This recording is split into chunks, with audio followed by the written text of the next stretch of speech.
comment down below so that you can be eligible for cash giveaways. The algorithm will choose you at random, and we need to have you in the comments down below. Otherwise, if we don't know who you are, we can't give you away. Not give you away. We don't give you away, but we do give away to those that are eligible some cash. So comment down below if you want a chance at the cash. Hit the notification bell somewhere over there, and subscribe if you haven't already. More to come.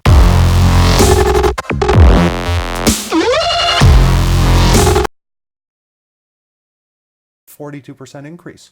So leaving it this way ensures that you know what they're thinking. They want to understand how the 42% offer works for their business.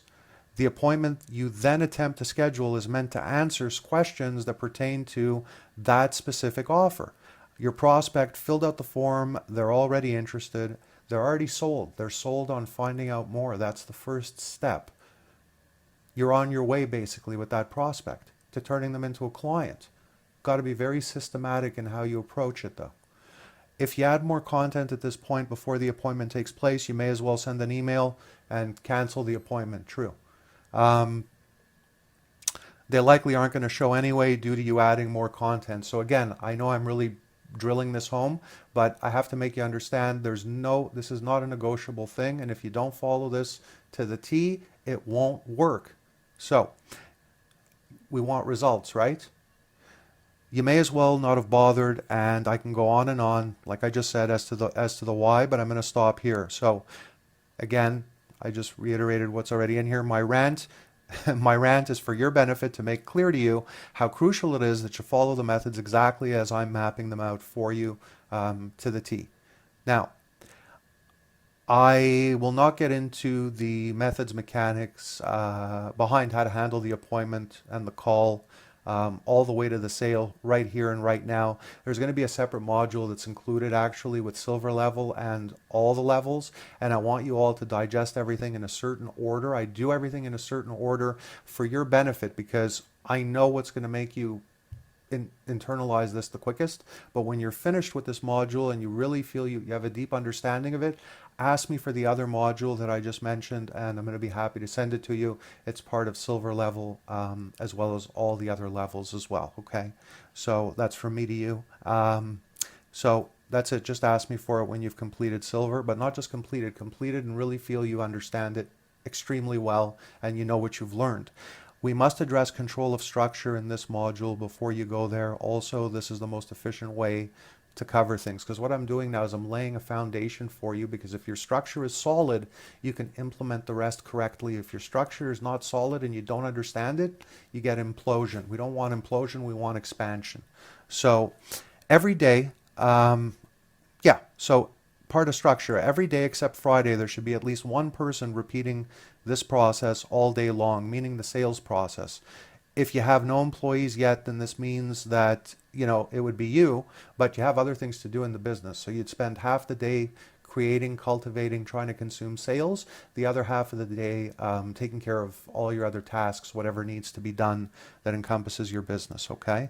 So except for Friday. Fridays you don't want to do that on Fridays. Friday, it's the only day that you're not going to try to cultivate sales. This cycle is really the fuel. It's the lifeblood to your business, and without it, you're going to have nothing. No business, no new clients. You're going to have limited growth that cannot even be called growth or expansion, just slow contraction that leads to implosion. And obviously, we don't want that. So this eliminates the possibility of that happening. The cycle is always to be expanded. And if you're already running a business that has several employees, you'd want, from the beginning, 75% of your structure has to be geared towards sales. There's nothing more important than sales, because that's what brings in the income, right? Without it, there's no business. So 75% of your structure needs to be sales focused, and 25% to be comprised of your tech team, which will leverage and master all software required to make money for your clients and to make money for yourself as well, of course. You'd need to monitor all web projects. You're going to need to do this. Every single web project you're going to need to monitor to make sure they're on track and completed in a very timely manner. And you really can't miss any details when it comes to that, because it'll cost you big money. So every 2 hours, you need to check on how your techs are doing with all the various projects, Every couple hours you must do this. Again, I'm banging it home, but I don't want you to forget, and I want you to understand the importance of this. So this ensures, I'm going to get into that now as well, this ensures that mistakes and time lost is minimized in every situation. So not doing this is going to cost you in many ways. It's going to cost you really loss of entire days as time adds up and this defective process goes on where you don't check. Or you'd even have weeks of mopping up messes of loss of income and loss of potential new income. You know, momentum velocity must be kept in check, and only mastery of control actually gives you this momentum velocity, which makes your business prosper. It's crucial. So think of it this way. Imagine that you do not actually check every couple of hours, and you know you have a client that paid you a handsome fee, and you didn't check with your project managers every couple hours. Okay, you didn't do it for whatever reason. So mistakes are made and the project can't be delivered on time. So you can let the client know, and almost certainly, you know, almost certain loss, maybe even damage to your company reputation is going to occur if you do this. Or you can take all your troops, pull all your resources together, and you can scramble everybody to save the day. Let's go. Let's save this. This then naturally pulls them away from other things. It's a chain reaction. Everything is very tightly interconnected. And, you know, so there's a domino effect of losses as new sales keep coming in, and your firm ends up being in chaos mode. You don't want chaos. You don't want them scrambling. You want order. And part of maintaining order and control is foreseeing potential problems before they occur and nipping them in the bud so that they don't even have a chance to occur. It's no different than knowing it's going to rain and making sure all the windows are closed. It's a little more complicated than that, a little more all-encompassing, but that's the actual principle. A lot of people get this wrong, and this takes businesses down, stops them, even if it's a great concept, prevents them from actually flourishing. Because as things get busy, things start to snowball. You know, they're gets fast and furious. You don't want problems. You'll have unexpected, but things that you can foresee, you have to stop them right away. So major losses all because you didn't think that you should check on the projects every 2 hours. So your team is paid to do it, right? So why should you? A lot of owners think that way. Wrong. Amateur. No. Control of software mastery. I want to get into control of software now.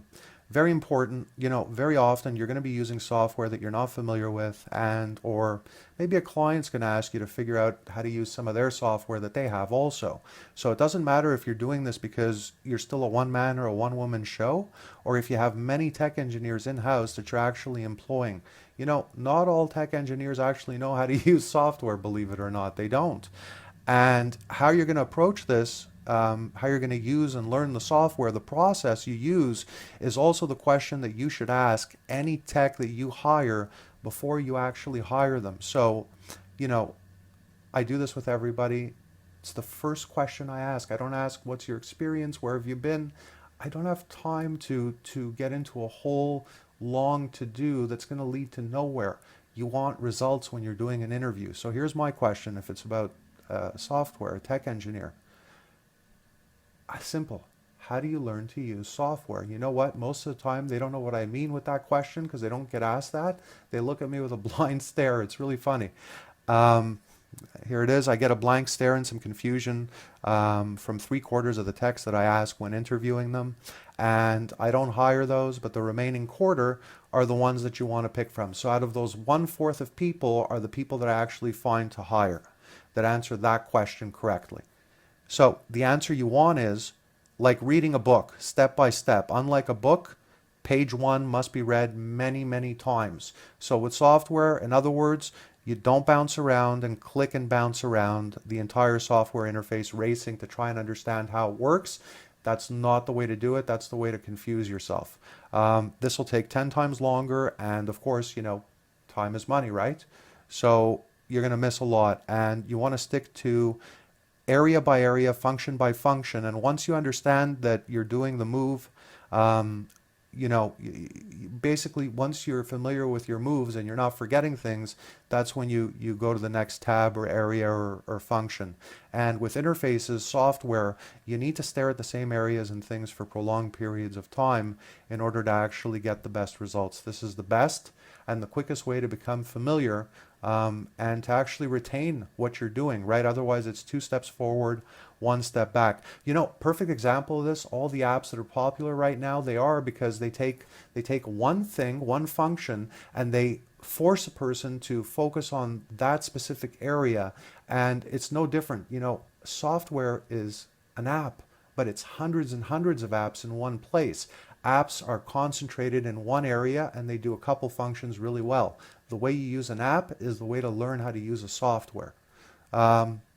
So if you don't do this, your mind has no time to properly absorb, and you'll find yourself forgetting things as you move, and bounce around to other areas of the interface. So prior creates a 2 steps forward, 1 step back pattern, and nobody wants this. So remember, if you're bouncing around, you're doing 2 steps forward, 1 step back. Initially, it looks like you're going faster, but you're not. You're getting creamed, and you're setting yourself up to be creamed. So in short, slowing down here with this process will speed up your retention velocity. So now I'm going to talk about controlling multiple projects that you might have going on. So no matter how good your memory is, you're going to want to outline each project from day one. Use this outline to keep yourself and staff in check in regards to where you're at with the project. Update these logs daily so that they're never ever behind. You want it to be a daily ritual at the end of the day. And this is, it's the update process that must take place. That'll save you money also. There are different ways to do this, of course, and it's just a matter of, personal preference. Just make sure the system or software that you use is actually the right one for you and your setup. That's important. And if you're unsure as to what that means, again, this is one of those situations. There's too many different scenarios to get into this. I'd really just be making a big, long, boring shop list. You'd probably fall asleep listening to it, and it would take forever. So it's a specific question. If you're not sure, get in touch with me. I'll answer it and make it very simple, catered specifically to what you're doing. So keeping these logs ensures that you don't retrace your steps. And again, like reading a book, this method actually becomes like your bookmark that you'd use, that you throw into a book, becomes the bookmark here. So all your employees should be able to make this collaborative effort, meaning at the end of the day, everyone updates where they are at with each project and then goes into your central system and posts it. So you're not going to have to do this yourself and run crazily, okay? This will be done by your staff. And so long as you've checked, every 2 hours during the day, the updates should be accurate when everybody actually does them. So every move is, as I've been saying, is interconnected, and your business